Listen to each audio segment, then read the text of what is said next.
5 things are learned from Arjuna, by Krishna's mercy. Arjun Uvach. Param Brahma Param Dham Pavitram Paramam Bhavan. Purushan Shashvatan Divyamadidev Majam Vibhum. Ahustvam Rishay, Sarve Devar Shirnardastatha. Asito Devlo Vyas, Swayan Chaiv Bravishi me. Quote, Arjuna said, "You are the Supreme Brahman, the ultimate, the supreme abode and purifier, the absolute truth and the eternal divine person. You are the primal God, transcendental and original, and you are the unborn and all-pervading beauty. All the great sages such as Narada, Asita, Devala, and Vyasa proclaimed this of you, and now you yourself are declaring it to me." Lord Krishna, Bhagavad-gita, 10:12-13. 1. It is okay to think about others. I came to a realization recently. It was the result of contemplating an appropriate response to a particular question. People sometimes ask if parenting is difficult. If you have become a parent for the first time, if you recently started carrying the extra responsibility of managing a household with young children, has the transition been particularly taxing, straining, stressful, and the like? As if the changes to my appearance didn't already give away the answer. Of course, people react differently. Sometimes, there is no difference at all. The husband continues to enjoy life, as per usual. It is the duty of the wife to manage the house, you see. The husband can continue to work in the office without interruption, spend time with friends, hit the golf course on the weekends, watch television at home, and relax whenever there is free time. For other people, the struggle is real. They are always questioning themselves. They are constantly assessing, wondering if they are doing a good job. Parenting is more difficult than anything they had ever imagined. They cannot believe the stress. It is like they are always trying to outrun an oncoming train. It hit me that the difference in the two situations is the burden which people accept. The new responsibilities are difficult for the one person precisely because they care. They have a vested interest. Life is pretty easy if you don't care about right and wrong, if you leave everything up to others. That is one thing I appreciate about Arjuna. He really cared about others. He was worried about bad things happening as a result of the Bharata war. He had compassion for his enemies.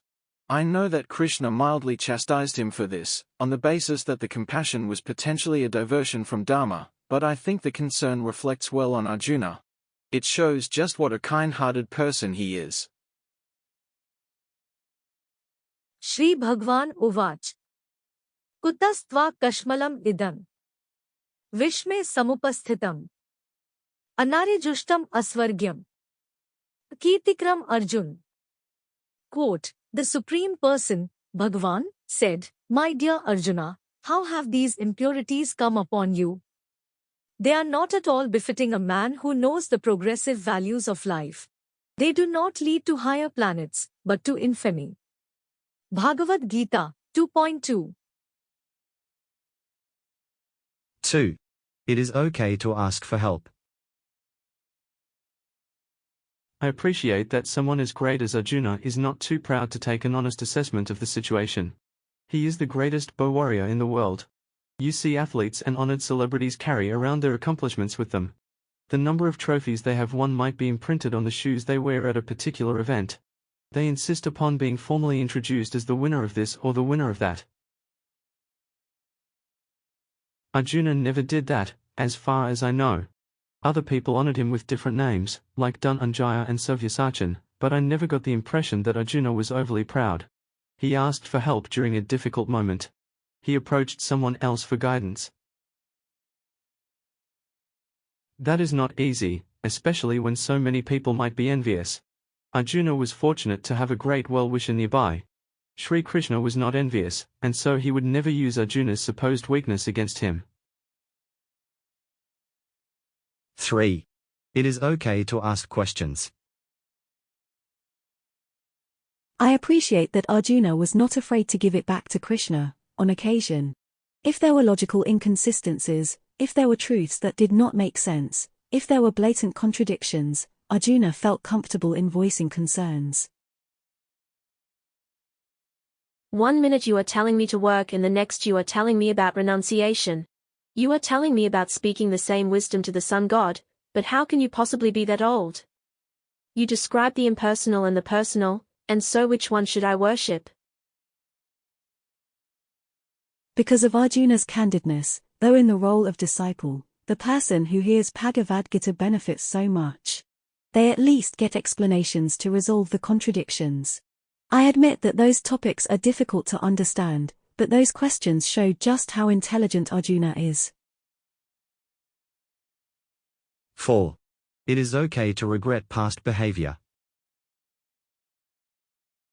In the course of their conversation, Krishna eventually reveals his standing as the Supreme Personality of Godhead. This is something Arjuna already knew, but it was an understanding he did not necessarily carry with him at all times. From this point of reference, Arjuna immediately regretted past actions, particularly in the informality to their dealings. This is something that I can appreciate, because I regret so much of my behavior from my childhood. I understand that adults tend to appreciate the honesty of children, the lack of formality, and the general enthusiasm for life, but I still feel bad. This is because I appreciate those adults so much for what they did, and many of them are no longer in this world. 5. How to properly praise the Supreme Personality of Godhead. If a person ever wonders why Vedic literature is so vast and complex, it is because people of all levels of ability continue to praise the Supreme Lord. Since their words of appreciation are beautifully put together, they sometimes get recorded for others to consult, review, and appreciate. We know Bhagavad-gita, which is sung by Krishna, but there are so many other Gitas. These are various songs describing different philosophical teachings and also the transcendental qualities of the Supreme Lord. Arjuna is not particularly known for composing any Gitas, but his praise of Krishna within Bhagavad-gita is amazing. He manages to follow etiquette in the process, in referencing authority figures like Vyasa and Narada within his praise. Arjuna does this as a form of substantiation, to prove that he is not merely speculating. If anyone wants to conduct a fact check, they know where to go. Arjuna's ideas on the greatness of Krishna are shared by others. In closing, showing weakness not afraid. Words of trusted guide obeyed. And also with questions to return. For proper meaning to learn. And how to appropriately praise. Words of permanent impression stays. From Arjuna's example the best. Guidance and relating to the rest.